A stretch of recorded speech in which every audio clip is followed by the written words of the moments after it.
আজ অনেক দিন পর এই পমফ্রেট তন্দুরিটা বানালাম। পুকুর ভীষণ ফেভারিট হচ্ছে এই পমফ্রেট মাছটা। ও পমফ্রেট মাছ আনলেই ভীষণ খুশি হয়ে যায়।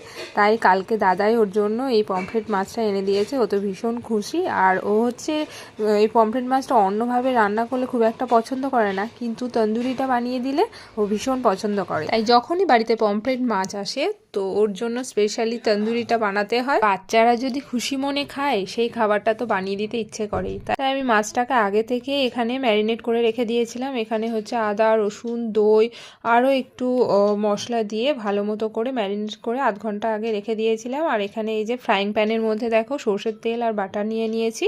তারপরে আমি যে ম্যারিনেট করা মাছটা ওর মধ্যে দিয়ে দিয়েছি। আর গ্যাসটাকে আমি অল্প করে নিয়েছি, মানে বেশি জোরে দিলে তখন মাছটা পুড়ে যেতে পারে, তো সেই জন্য আমি বেশি বাড়াইনি গ্যাসটা।